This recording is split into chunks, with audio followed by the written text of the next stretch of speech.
This is a story about Ashtavakra, and this very clearly explains to us about the potential, the spiritual potential of a human being. The story goes like this. While I read the story, you can watch the image and try to visualize the story. The story goes that when Ashtavakra was 12 years old, Janak hosted a huge debating conference. Janak was an emperor and he invited the Pandits of the whole country to debate on the scriptures. He had 1,000 cows placed at the palace gates and had the horns of the cows plated with gold and decorated with jewels. He proclaimed, "Whoever is victorious shall take possession of these cows." It was a great debate. Ashtavakra's father also participated. And dusk was falling. The message came to Ashtavakra that his father was losing. He had defeated all the others, but he was about to be defeated by a Pandit named Vandin. Receiving this message, Ashtavakra went to the palace. The hall was decorated, the debate was in its final stage, and the decisive moment was fast approaching. His father's defeat was a foregone conclusion. The Pandits saw Ashtavakra as he entered the royal court. They were all learned scholars. His body was bent and deformed in 8 places. He was just to move and anyone would start laughing. His very movement was a laughing matter. The whole meeting broke into laughter. Ashtavakra also roared with laughter. Janak asked, "Everyone else is laughing. I can understand that. But why are you laughing, my son?" Ashtavakra said, "I am laughing because truth is being decided in this conference by butchers. The man must have been extraordinary.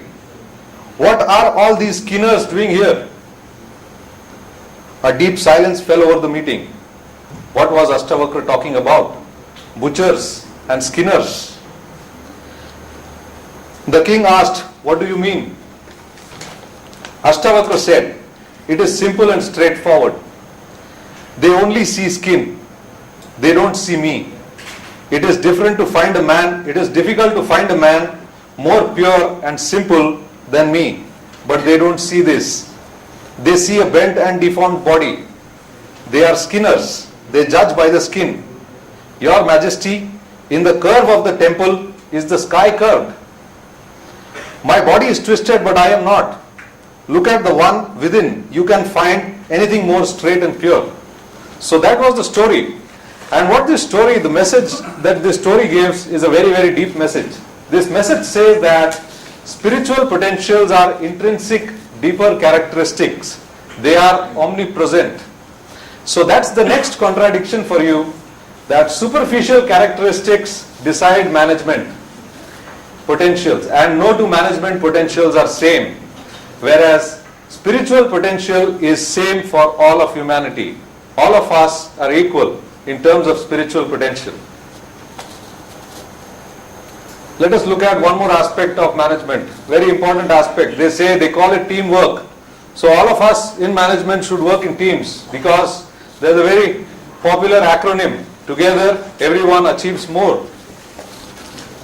But let's look at it, whether teamwork is really that important in spirituality. We all know the importance of teamwork in management. When it comes to spirituality, spirituality is about my spirit. It is about my soul. It is about my realization. Nobody can realize a soul, 100 people together. It is not possible. Realization happens only in aloneness. We have never heard even 2 people being realized together. Everybody has a different path. Everybody has to follow this path alone and achieve his own realization. So spirituality is about aloneness. So it's a solo journey, it's unaccompanied, and companions are only distractions in the journey of spirituality. So that's the next contradiction, which says that management objectives are achieved in teams. Management does not have an option. Management has to achieve objectives in teams, whereas spiritual journeys are completed alone. Let us look at spiritual leadership. This is something that we have been talking of in the morning, right since morning. I feel that these 2 words don't go together, in my view. Let me give a disclaimer here, that in my view these 2 words don't go together, because Leadership is about moving ahead of the lot. Leadership is about scoring over the other. Leadership is about the number one position. It is about superiority. I am superior over the other. That is how you can become a leader. It is about winning and beating the competition. Only if you beat the competition, you become number one. Only if you win over the competition, you become number one. And let me tell you, all corporates today, if they are at number 4 position, they would have a target of going to number 3. If they are at number 3, they would have a target to go to 1. And if you are at 1, you want to widen the gap between 1 and 2. And if you have a very wide gap between 1 and 2, you want to increase their market share. You want to increase your profits. So it's always about becoming more and more and more in the leadership position. So this is an ego trip which is fueled by the mind and fulfilling the mind. This never fulfills. As I said in the first couple of slides, that sky is the limit. You never fulfill. If you try to compress this into 2 words, management and leadership is about one-upmanship always. You always want to be one up over the other. That is what management teaches, right? Let us look at this perspective from the point of view of spirituality. There is another story of a saint who came down from the Himalayas to see Gautam Buddha. When the Gautam Buddha was born, the story goes that this saint was staying in the same kingdom as the Gautam Buddha, and he had gone to the Himalayas long back, and he had never come down again. There were a lot of people from the kingdom who used to visit him, and they used to worship him, he being a saint.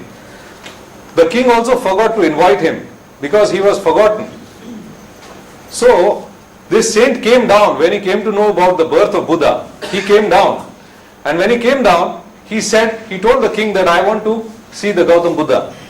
And the king was very happy. He said, my son is very fortunate that you have come down from the Himalayas after so many years to see my son, to bless my son.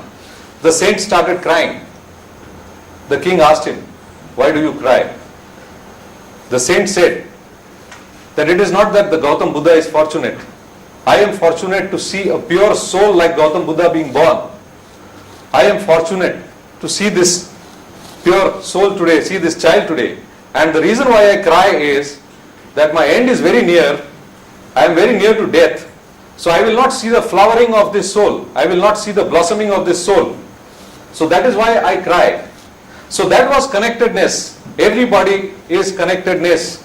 There is a soul that is born. A soul in the Himalayas comes to know that a pure soul has been born. So that's pure connectedness. Each one of us are connected to each other. Not just human beings, but life, even non-life. Let us see what one element in the earth can make an impact on you. Like the moon. The moon causes the tides in the sea. The nearness to the moon causes more floods and more earthquakes. Gautam Buddha was also enlightened on a full moon day. May not be a coincidence.